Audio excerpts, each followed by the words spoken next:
Whew. Hello everyone, welcome. I'm sorry, this was something I was originally planning. Well, I actually did do it, but I wanted to actually add something, so I'm kind of redoing it.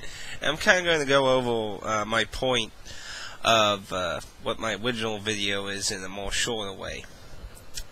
Basically, everything Afro Blue said is a very common problem, mostly in America, aside from the only thing I've never personally seen was seeing, like, the company's advertisement stickers on their own products. I've never really seen that before.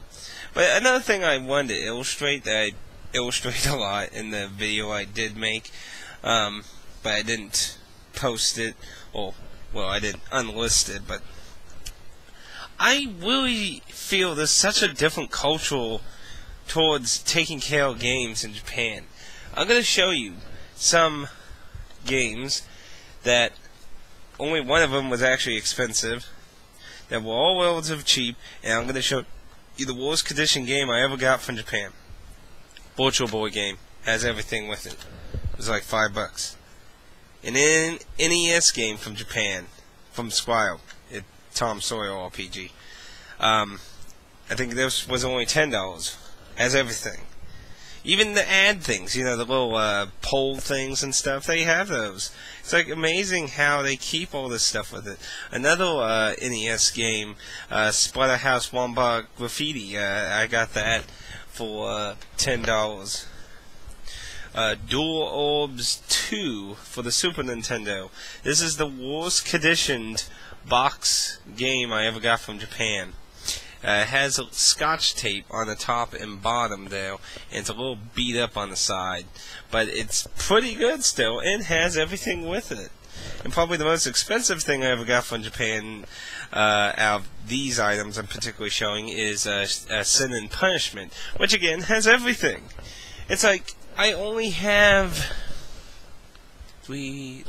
6 cartridges that don't have their boxes and booklets.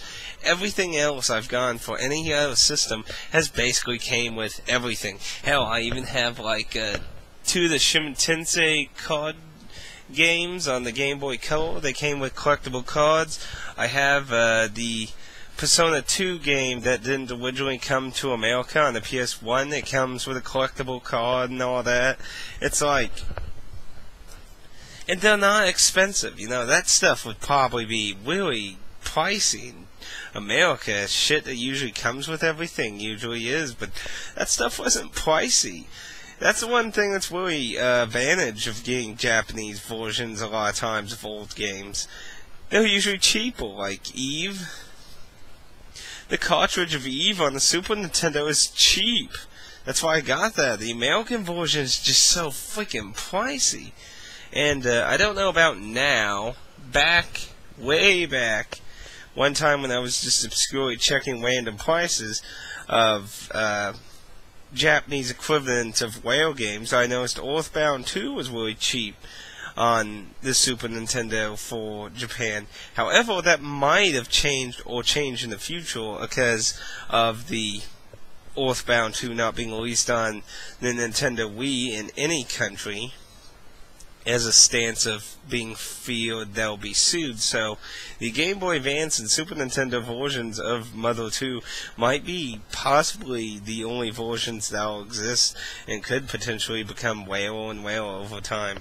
But that's another story. Anyway, my point was, I just can't believe sometimes how whatty and junky, like, you go into any used store and half the shit is just awful looking. I just can't believe how people take care of their games in America. It's why I stay far away from GameStop majority of the time. That's why I don't usually buy CDs at GameStop, at least. Like cartridges, which, well, now pretty much DS only since they dropped Game Boy Advance. And consider UMDs, but even people destroy those. I've seen UMDs that the whole case thing for the little CD is broken. It's like, what the fuck? But anyway, I want to talk about something different, that the thing I wanted to add to this. And that is these two cartridges, the only time this incident has happened, and which was recently for my trip from Utah, this cartridge has proved to be the second time for this to happen to me. This looks like a cartridge of Final Fantasy VI, aka Final Fantasy III, originally when it was released in America. And this looks like a cartridge of Shadowgate 64. However, they are not. They are actually in Final Fantasy IV and Perfect Dark. If you look in the back, you may notice in very exquisite detail around the screws there, somebody has screwed around with them. This one, I don't know how you open a Super Nintendo card, because it doesn't have screws anywhere else, so I'm not sure how I've never opened a Super Nintendo card before, but it's obvious the person opened it, because they don't have the games that the cartridges claim they are. Somebody has changed the chip inside. Very low move. Now, this game was free, so I can't really bitch much about that one. I'm pretty sure that's probably why I was just giving it as it was something where I was getting like a random box of stuff that all came together for like, $20 and that. It's like, oh, there, you can have this weird thing too. It's like, you'll find out. But this, I legitimately bought for Shadowgate 64. And, well, it's not Shadowgate 64. It's only its case with Perfect Dark inside. This is a practice that seems to be really something that's just happening a little more, because I've heard a few little stories of it, and it just seems to be more common for people to do that, so they can keep the game, but they can sell it based on its rarity. It's like, screw you, fucking bastard in Utah.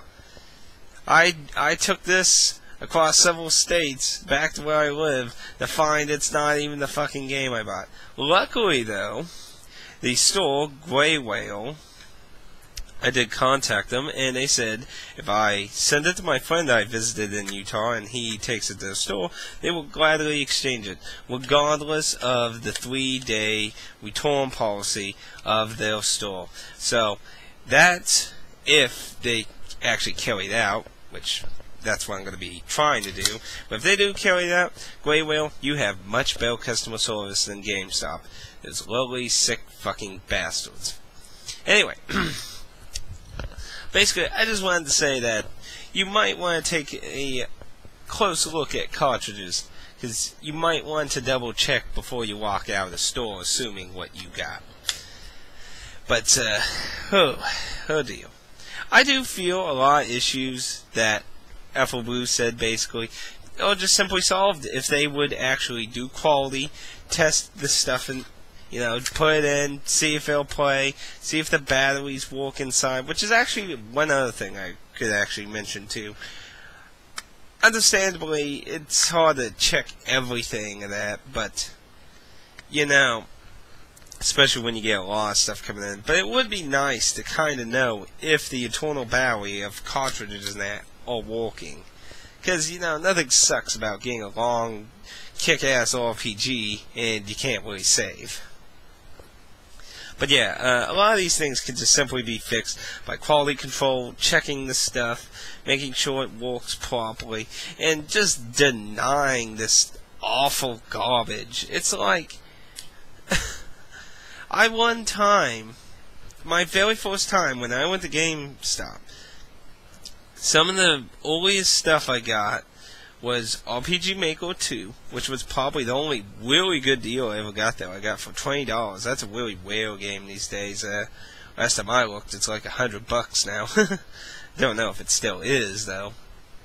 One of the Army Men games on the N64, but one of the things I got way first from them, way back long ago, was a DVD of Ronin Warriors, the anime. And if you don't know what that is, it's basically like Power Rangers, except they're all like samurais. So it's kind of an interesting anime. But get this. The CD was split on one side, all the way through the disc, on one side.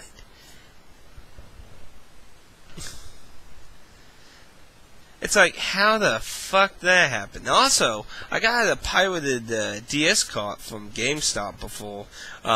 It actually was one of my update videos. It was the Wizard of Oz Beyond the Yellow Brick Road RPG on the DS. That first cartridge, if you remember, was a pirated version of the game, and it didn't work on my DS. And it's just, ugh.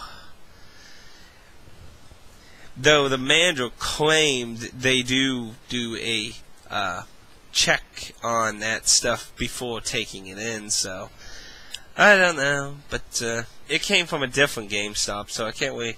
To be honest, I like the manager for the GameStop. Originally, she was at the St. Robert one, but now she's in the Lebanon one, and she's about the only real employee I like at GameStop because, well, basically she don't mind my collectorness. Why, like the one guy at St. Robert was a prick and would put stickers and shit on it just to fuck with me. And yeah, the last time we did that, it didn't turn out too pretty. But anyway, I probably blabbed on too long now. I would actually like to know if anyone else has ever experienced getting cartridges and stuff with a completely different game inside it. Because I've been wondering, because I've been finding it seems to be an increasing trend. But overall, I hope you enjoyed listening to me blab a bit, and I'll see you all later in another video. Adios.